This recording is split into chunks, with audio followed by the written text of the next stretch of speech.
두 번째 시간으로 이어나갑니다. 등유라고 하는 것은 감나무로 짠 순수한 기름을 말한다. 그것은 스가랴서에서는 금기름이라고 표현을 했다 말씀을 나눴었고, 이제 계시록 5장 6절 인용구 2페이지로 갑니다. 내가 또 보니 보좌와 네 생물과 장로들 사이에 한 어린 양이 서 있는데 일찍이 죽임을 당한 것 같더라. 그에게 일찍 죽임당한 어린 양께 7뿔과 7눈이 있으니, 그러니까 얘 뿔이라고 한 능력을 말하는 건데, 어린 양의 능력은 곧 7교회의 사자들이고 주님이 보내신 종들이 주님의 능력이다, 지금 그 말이에요.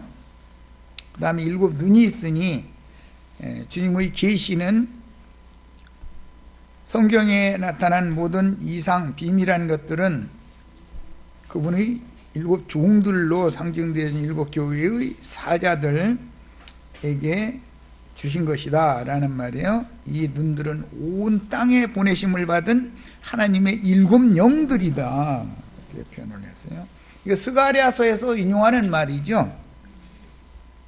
두 감람나무의 가지에 대해서 설명을 해줄 때 이들이 온 땅의 주 앞에 모셔 섰는 자들이다, 스가랴서에서는 그랬죠. 그런데 여기서는 온 땅의 주 앞에 모셔 섰다가 보냄을 받은 자들이다, 신약성경에서는.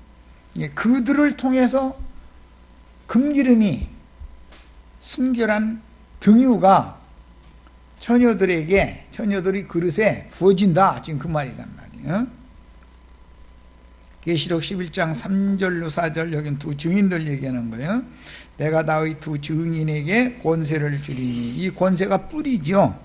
상징은 그들이 굵은 베옷을 입고 1260일을 예언하리라. 그들은 이 땅의 주 앞에 섰는 두 감람나무와 두 촛대다, 이렇게 표현을 했어요. 그것은 모세오경에서는 성소에는 7 촛대가 있는데 7 촛대를 대표하는 건 2 촛대인 것이고, 감람나무 가지가 2 가지가 있는데 그 2 가지가 7 등대의 좌우에서 금기름을 이렇게 흘러보내서 그 등대의 불을 계속 밝힐 수 있게 해줬다는 거예요. 이런 것이 다 비밀스러운 계시인 것을 알 수 있어요. 순수한 등유, 금기름을 흘러내어 처녀들의 그릇이라고 하는 것은 혼생명이 중심 기능인 마음을 말하는 거예요. 성경에서 별도의 그릇 하면 그릇이 2개가 있죠. 영의 그릇도 있고 마음 그릇도 있는 거예요. 그러니까 영에서는 불을 직접 밝히는 것이고, 그 다음에 마음 그릇에 여분의 기름이 준비되어 있지 않으면 불이 꺼질 우려가 있다는 것을 지금 지적한 말이란 말이에요. 기름이 떨어져도 그러고, 심지어 딱지가 앉아도 그름이 계속 나다가 그거 간검을 안 해주면 그냥 톡 꺼져버리죠. 기름을 채워주는 사명으로 주의 보내심을 받은 증인이라는 말은 순교자라는 의미가 있어요. 계시록 10장의 열린 작은 책을 받아먹고 많은 백성과 나라와 방언과 임금에게 다시 예언하라고 보내심을 받은 주의 종들입니다. 이 사람들은 계시록 19장이나 20장 이후에 가보면 예언의 영들이다, 대언의 영들이다, 이렇게 표현했고, 선지자의 영의 하나님, 선지자들의 영의 하나님. 하나님은 선지자들의 영을 통해서 감춰진 천국의 모든 비밀들을 계시로 미리 보여주시고, 그들을 통해서 인간 세상에 사는 많은 사람들에게 가서 기름을 부어서 공급을 하게 하는 역할을 한다는 걸 알 수가 있는데, 그것은 진리를 가르치는 것을 의미한다.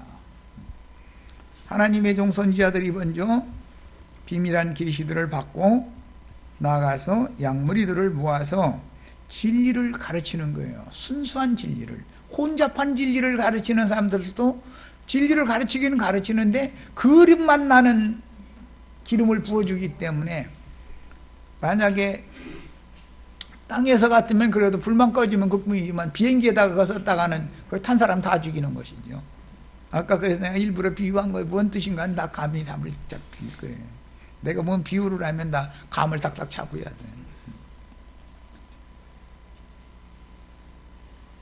휴거된다고 그러는데 비행기가 떴는데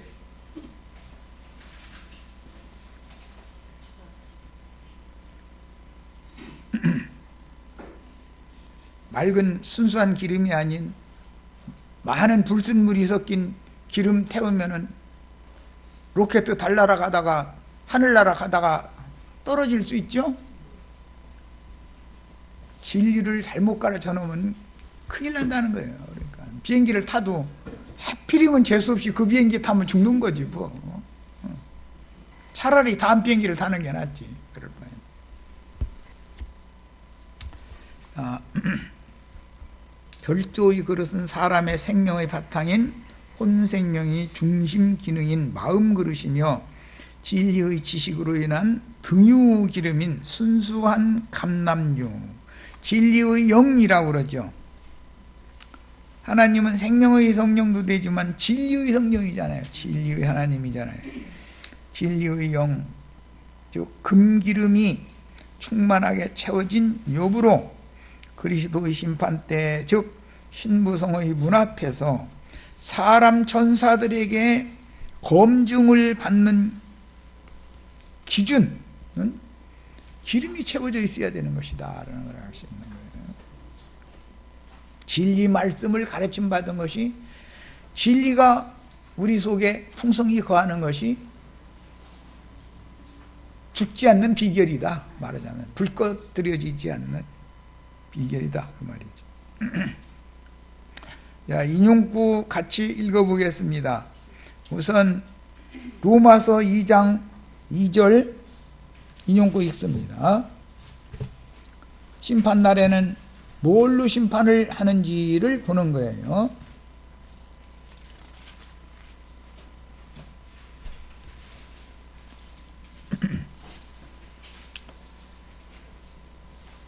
이런 일을 행하는 자에게 하나님의 심판이 진리대로 되는 줄 우리가 아노라. 뭘로 그리스도 심판 때 했으면은 뭘로 판단을 해요?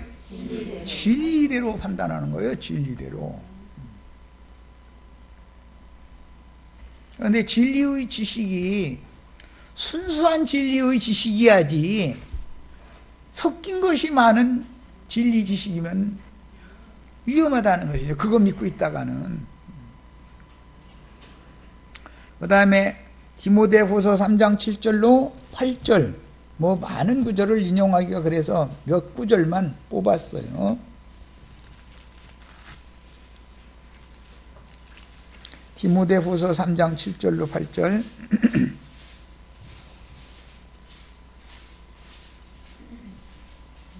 6절부터 읽겠습니다.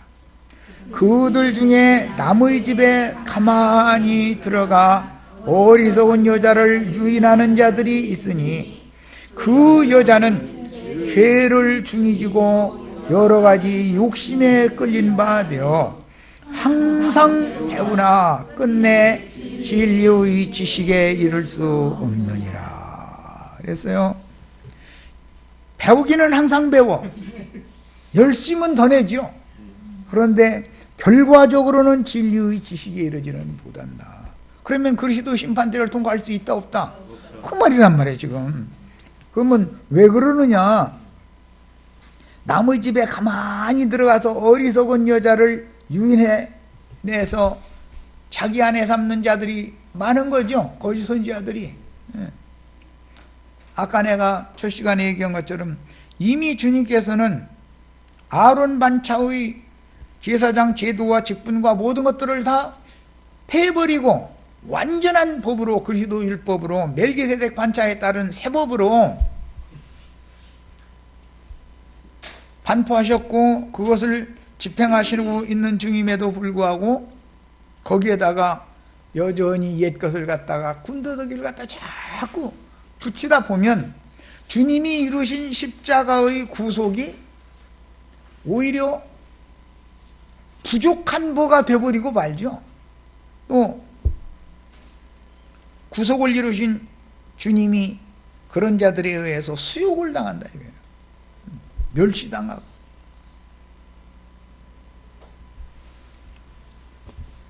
그 다음에 진리대로 판단하시는 그리스도의 심판 때는 우선 이 생에서 바깥 마당인 이방인의 뜰에 모여서 아론 반차의 예배 생활을 하는 신자들과 하늘의 후사들인 장자들의 총회로 모여서 제단과 성소 예배 생활을 실행한 성도들을 하늘 교회를 실행해야 된다 이거예요. 너희가 이런 것은 사라로 상징되어져 있는 우리의 어머니 하늘에 해를 입은 한 여자, 그 어머니 집에 들어가는 것이 시집가는 거죠. 이삭의 아내 리브가는 먼 곳에서 종을 따라와 가지고 사라의 장막에 내실에 들어갔잖아요. 그것이 시집가는 목적이잖아요.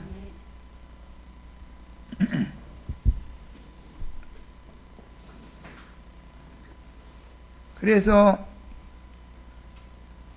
하늘의 후사들인 장자들의 총회로 모여서 제단과 성소 예배 생활을 실행한 성도들을 지팡이 갈대자로 먼저 판단, 분별을 먼저 하는 것이다.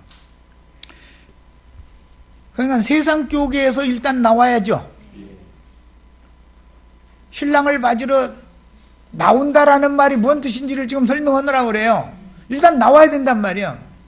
거기서 머물러 있으면 안 되는 거예요. 용분학원에서 자는 자들도 영이 겨우 구원을 얻은 그런 상태로 누워있는 데서 일단은 장성한 자들의 처녀, 정결한 처녀 신분이 되어져 있는 사람들한테로 나와야 되잖아. 어리석은 여자가 되어져 가지고 거기에서 끝내 진리 지식에 이르지 못하는 그런 신앙생활을 하다 바치면 거듭나고 구원을 얻었을지라도 그 상태밖에 더 되느냐 이거예요. 사후세계에 가서도. 음부 낙원이나 이생의 교회 생활을 마치고 그리스도의 심판대로 나가서 신부성의 진주 문들 안으로 들어가 대관식에 참여하기 위한 금갈대 청량을 받을 때는 마음 그릇인 혼생령이 진리 지식으로 구비되어 진리의 성령 등유 금기름으로 채워진 장성한 신앙인인지의 여부로 신부 자격을 판단받는 것이다. 그건 금갈대 청량이라고 그러죠. 금갈대 청량을 받기 전에 먼저 지팡이 갈대 청량을 먼저 받아서 나와야 된다. 음력교회에서 나와서 성령과 신부가 오라 하시는 그곳으로 가서 거기에서 금기름 부음을 충분히 받아가지고 사후세계에 들어가야 되는 것이지, 진리 지식이 없거나 안다 하지만 불분명해서 이것저것 혼합되어져 있는, 그렇게 하면 그게 더 나쁘죠. 순수하지 못하게 아는 것은 얼마나 위험소리가 많은지 몰라요.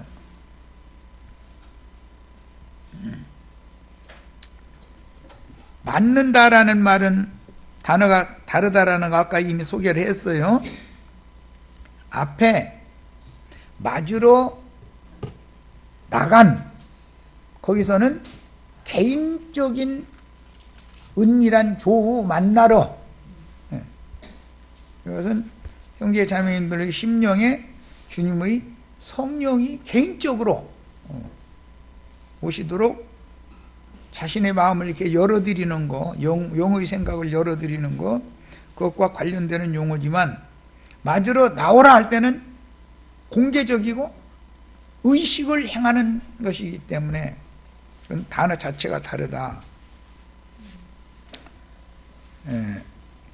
본문에서 신랑을 맞으러 나간 열처녀들은 음부 낙원에서 자다가 혹은 이생의 교회에서 매를 갈다가 떠나서 시집갈 준비를 하는 것을 의미하므로, 실제로는, 이건 개인적인 문제는 지금까지 주 안에서 쉬던 처소인 음부 낙원에서 머리를 들고 일어나 두 증인들이 사역하며 무저갱에서 올라온 짐승들도 동시에 활동을 하는 이생의 교회 생활을 하던 중에 육신의 장막을 입은 채로 그날을 맞은 매를 갈던 신자들이 이 장막을 벗을 수밖에 없는 죽음의 날을 맞았다는 뜻이다.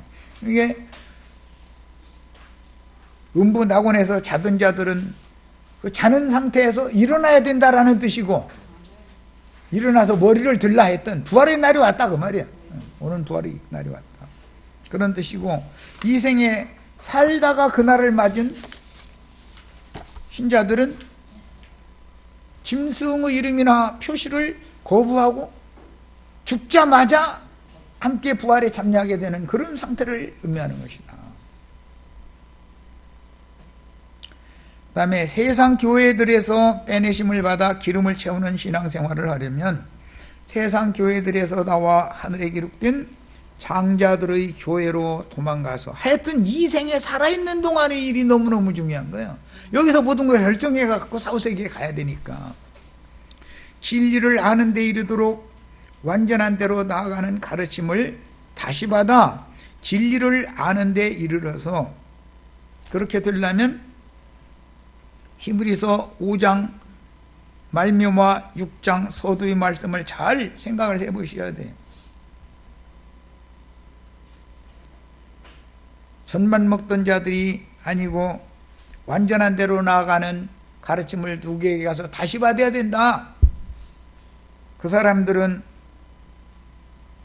말씀으로 연단을 받아 선악을 분별할 수 있는 사람이다 이거예요. 그렇게 돼야 된다 이거예요. 그리스도 심판 때에서는 그러니까 그런 것을 물어볼 거라는 거잖아요. 이 사람이 진리 지식이 얼만큼 있는지, 목사님 신앙, 예배당 신앙, 목사님한테 충성하는 것이 하나님께 충성하는 거니까 목사님 가정 돌봐주고 다 좋은 일이에요. 그게 다 나쁜 거 하나도 없어요. 너무 좋은 일이에요 다.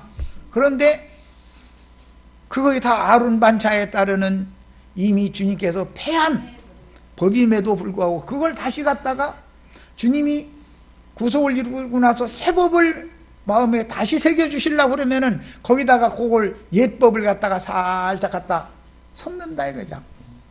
그러면 온 덩어리가 다 썩어버리죠. 섞인 교리가 오히려 세상 말로는 날라온 돌이 박힌 돌 빼낸다. 첩년이 안방 차지한다. 그럴 수 있는 거죠. 아내가 자기 지위와 신분을 정확하게 지키지 않고 가정을 소홀히 여기면 첩년이 어느 날 안방에 딱 앉아서 이우랑 저우랑 하는 거야. 그래도 꼼짝 못해. 자기가 잘못해놨으니까. 얼마든지 그렇게 될 수도 있는 거예요. 네. 그 다음에 금기름, 등유를 순수한 감람류, 등유를 마음 그릇에 채우고, 즉 혼생명의 진리 지식이 충만하게 장비되어 있어야 된다 그 말이야. 그러고 나서 그날을 기다려야 하므로 그 영과 신부의 말씀으로 양육받는 신실한 신앙생활을 하다가 바알에게 무릎을 꿇지 않은 남은 자 7천으로 그 마지막 날을 맞이해야 되는 것이다. 주님이 지금 하시는 이 신랑이 오신다고 한 이 말씀은 24장 50절에서는 생각지 않은 날 알지 못하는 시각에 그 종의 주인이 이른다 이렇게 이미 예언을 해놨죠.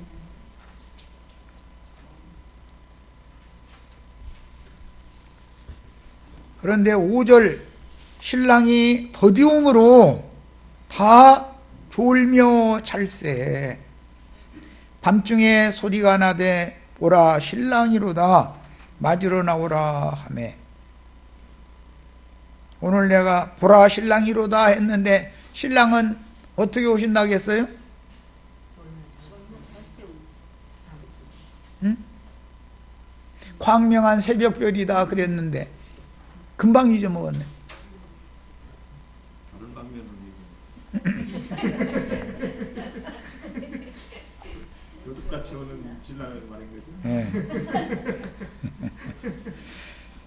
신랑이 더디왔다라는 말은 하나님의 경륜에 따라서 이방의 충만한 수가 차야만 오는 것이다. 그러나 성경에는 보라 내가 속히 오리라고 돼 있지 더디오리라고 돼 있지는 않죠. 그래서 이 말씀 가지고 사람들이 혼동하는 거예요 자꾸. 속히 오리라는 말씀이 여러 군데 나옵니다. 그런데 그건 뭔 뜻이에요? 생각지 않은 날 알지 못하는 시각에 그 주인의 종이 이른다. 그래 놓고 나서 한 어디서는 속히 온다고 그러고 어디서는 더디 온다고 그러고 그게 어디에 맞춰야 돼요? 양면을 다 맞춰야죠. 나의 생애 동안에 주님이 오신다라고 항상 믿고 기다려야죠. 속히 오신다고 믿고 기다려야죠. 하나님의 경륜에 따른 더디 오시는 주님 언제 오실지라도 그건 주님이 하실 일이고 나는 속히 오시는 오늘 당장 왜? 주님이 나를 데려가려고 오신다는 뜻은 내가 죽는 날을 사실은 개인적으로는 염두에 두신 말이니까 내가 오늘 죽을지 내일 죽을지 누가 알아 그걸. 그죠? 그러니까 제자들은 나가서 충성되고 지혜로운 종으로 장사를 하려면 오늘이 내가 이 세상에서 전도하는 마지막 날이다라고 해야 죽기 살기로 하는 거 아니냐 이 말이에요. 해야지 나 더디 올 거야만 만약에 그것만 말씀해 놓으시면은 에이 뭐야 조금 쉬어가면서 하지 뭐 이럴 수도 있잖아요. 하나님같이 지혜로우실까 그러니까 어디서는 알지 못하는 때 생각지 않은 날 갑자기 이제 도적같이 오신다 해놨는데 어디서는 속히 오리라 하시고 나서 어디서는 더디 오신다 그러니 이거 어디다 장단을 맞죠? 모든 말씀을 다 받아들여야 된다 해요. 모든 말씀을. 더디 온다라는 표현 여기서는 하나님의 경륜적인 배열이 있는 것이다.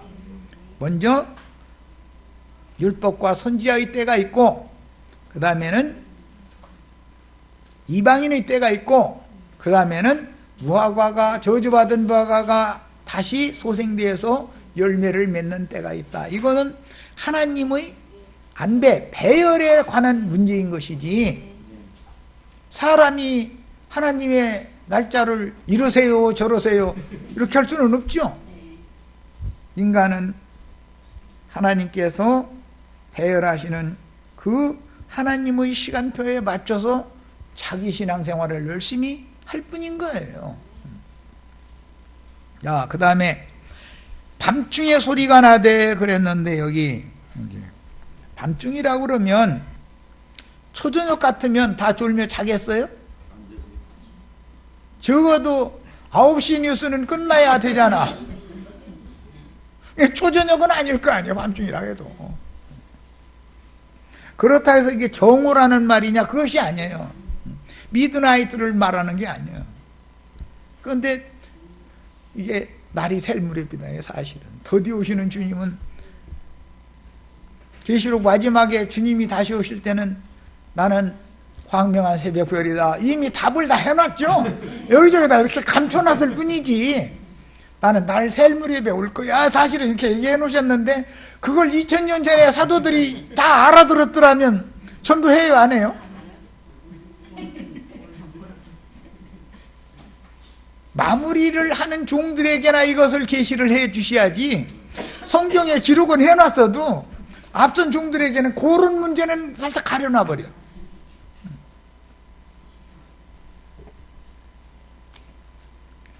신랑이 오신다는 뜻은 광명한 새벽별이 뜨는 것을 말하는 거예요.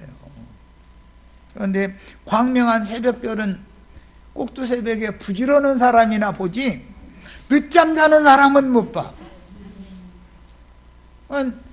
신랑이로다 맞으러 나오라 하면 이때는 늦잠 자지 말아라 라는 말과도 같은 뜻이요, 사실은.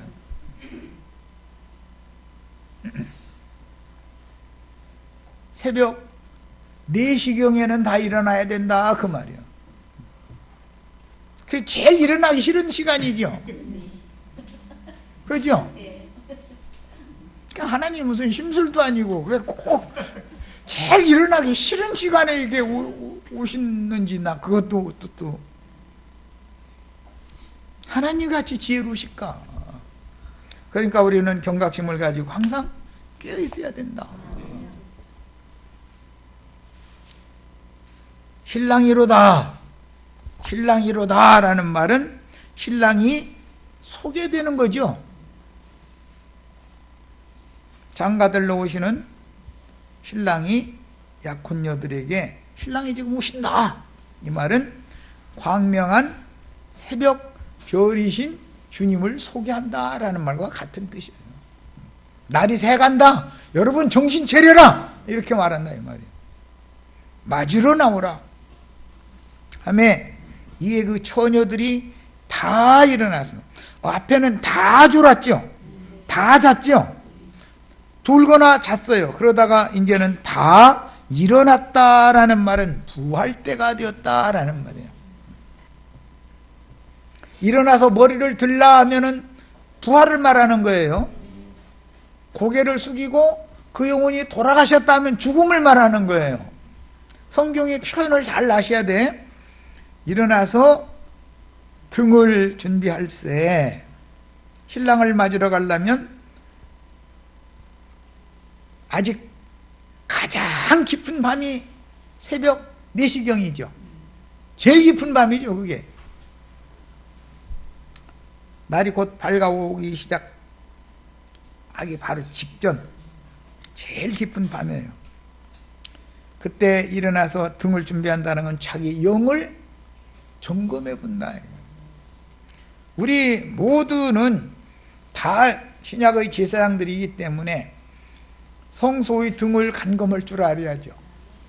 율법 시대 같으면 제사장만 그거 하면 되는 거니까 딴 사람은 뭐 상관없지만 멜기세덱 반차가 실현된 시대에 살고 있는 우리는 다 자기 등 자기가 간검할 줄 알아야죠. 여기에서 등을 준비한다라는 것은 제일 중요한 것은 그름이 혹시 그름이 난다는 것은 심지가 타고 있다는 징조죠. 그럼 기름이 지금 다 떨어졌다는 뜻이죠. 딱지도 띄어야 되고 그걸 간검을 해야 돼요. 천국은 임하는 교회 시대 이방인의 때가 차기까지의 기간이 있고 주와 함께 영광 중에 나타나는 때는 오는 세상의 그 천년 기간 동안에 지상에서 실현될 천국인 우편장들의 장막에 임하여 기업으로 상속받는 때가 있으므로 신랑이 더디 온다는 뜻은 이방인의 충만한 수가 차야만, 이방인의 때가 지나가야만 그 때가 이른다라는 뜻이다. 그 다음에 그 때에 대해서는 하나님의 경륜적인 우주 경영의 배열에 의하여, 엊그제 우리 홍영재님이 예정론과 관계해 가면서 그 말씀 주고 하다가 깨달은 것이 있었어요. 타소라고 하는 그 이제 용어인데 이것은 하나님의 행정적인 배열을 말하는, 경륜적인 배열, 순서상의 배열을 말하는 거예요. 하나님의 우주 통치는 그분이 작정한 대로의 배열이 있는 것이죠. 언제부터 언제까지는 무슨 시대라고 그런다. 이렇게 배열이다. 언제부터 언제까지는 또 무슨 시대라고 그래요. 이렇게 하는 거예요.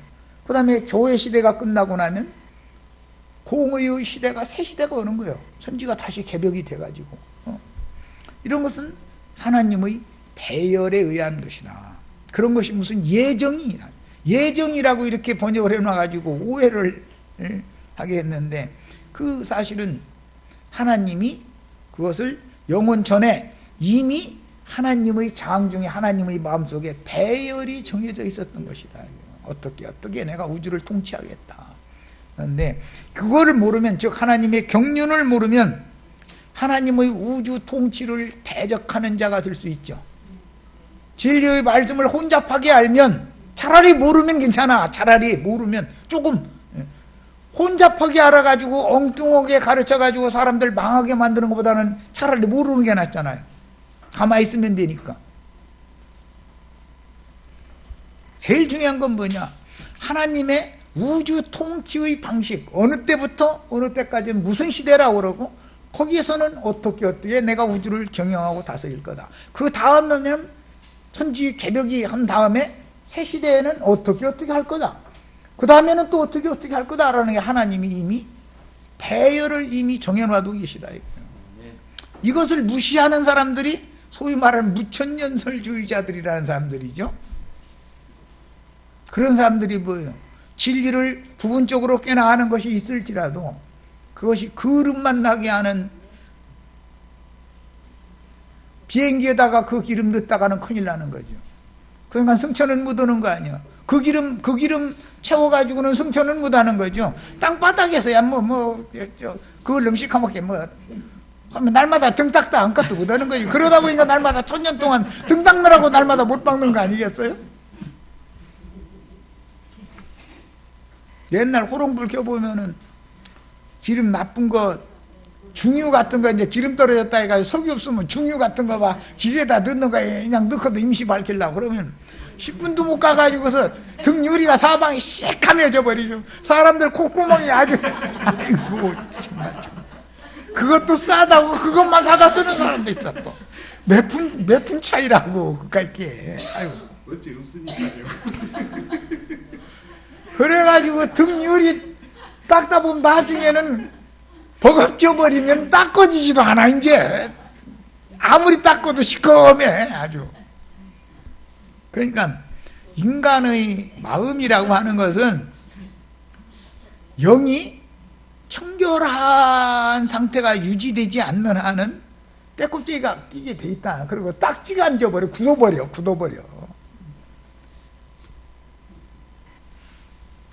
이제 이게 이렇게 굳어져 버리면 자기 영혼 생각은 않고 남 욕만 날마다 하고 있고,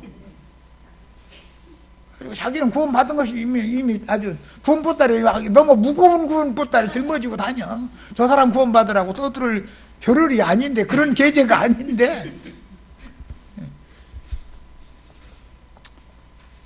자기 등 불 꺼져 가는 건 생각지도 않고, 이미 불 꺼진 지가 오래된 건 생각지도 않고, 이런 사람들 꽤 많죠.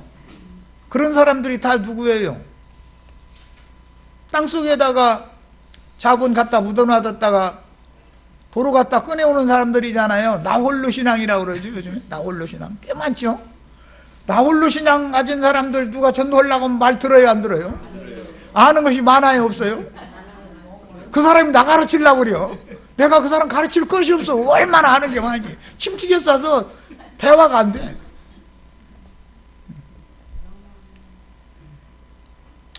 그 때에 대해서는 하나님의 경륜적인 우주경영의 배열에 의하여 이 천국 복음이 모든 민족에게 증거되기 위하여 전파되어야 하리니 그제야 끝이 오리라 라고 친히 선포하셨고, 무너진 땅의 예루살렘은 이방인의 때가 차기까지 이방인들에게 짓밟히리라고 예언하셨으며, 이방의 충만함이 차기까지는 이스라엘 12지파 바울의 권력들이 더러는 꺾이지만, 때가 차면 시온에서 오신 주님이 자기 백성을 다시 받아주심으로 죽은 자 가운데 다시 살아나서 이스라엘 12지파는 신앙을 회복할 것이다 라고 이미 성경에는 예언이 되어 있습니다.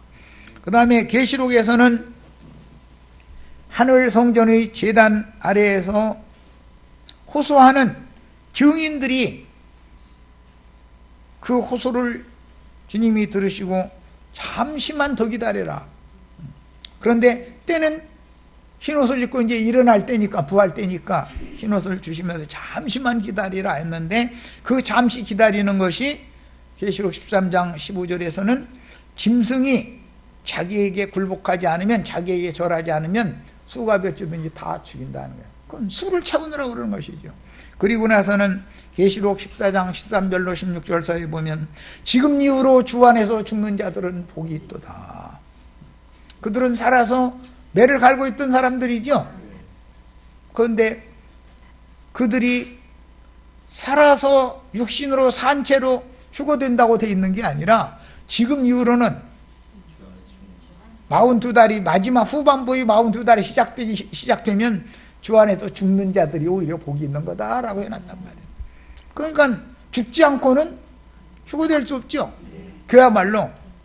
그런데 살아서 로켓 타고 올라가겠다고 저러는데, 로켓의 기름이 그게 잔뜩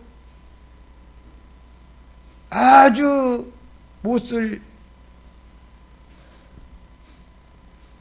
혼탁한 것들이 섞여 있으면 로켓 발사되자마자 폭발해가지고 떨어져 보일 거 아니냐 이 말이야.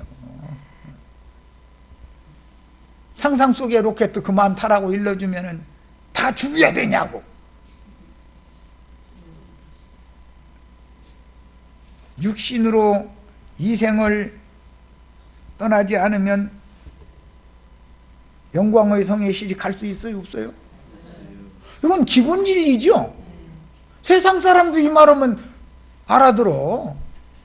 안 죽는 사람 어디가 있느냐고. 동방사기도 죽었는데, 진시황도 죽고 동방사기도 죽었는데, 동방사기가 안 죽는 뭐 불루충과 뭐 구해오라고 군대 장수 둘 보내니까는 나오면서 둘이 경비나트는 많이 넉넉하게 달라 해가지고 잔뜩 황제가 내려주는 경비 잔뜩 받아가지고 나오면서 둘이 비시비시 웃어가면서 저렇게 어리석을까.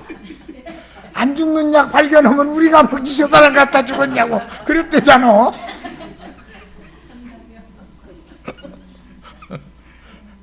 사람들이 그렇게 어리석어. 나가서도 그래. 아이고 참.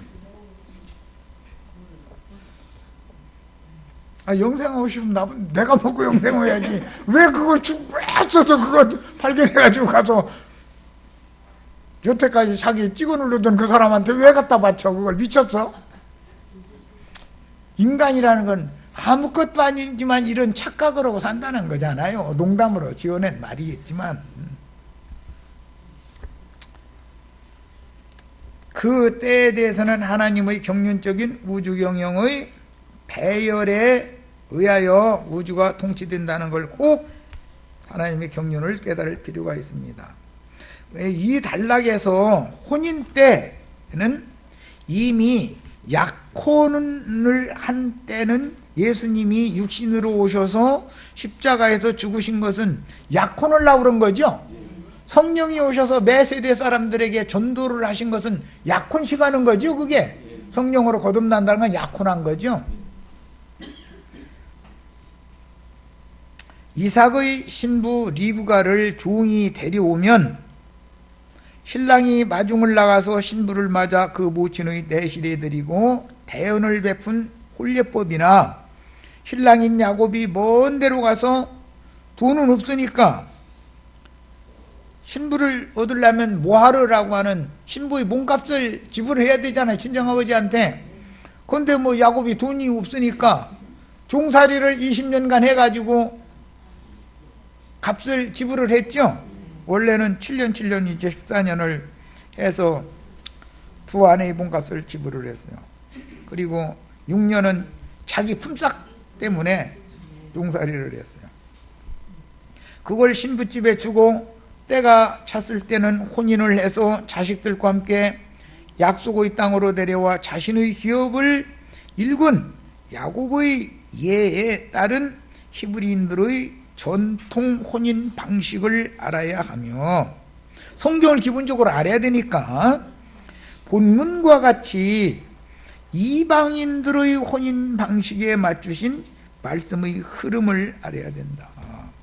히브리인들은 율법 제도 안에서는 밤에 혼인을 하기 때문에 신부방에 신랑이 들어가 가지고 아침에서 날 새고 나서서 보니까 이 사람이 내가 사랑하는 사람인지 아닌지 알죠? 그런데 신약은 혼이 서로 밝히 아는 사이죠? 이게 다르다 이거요. 이게 다른 거예요.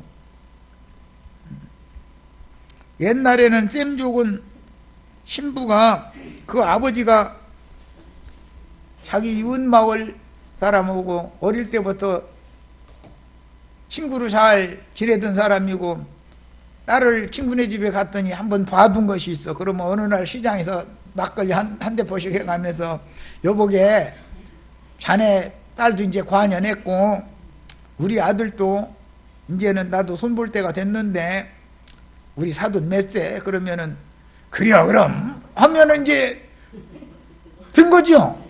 신부는 자기 신랑이 누군지 어떻게 생겼는지 알도 무려.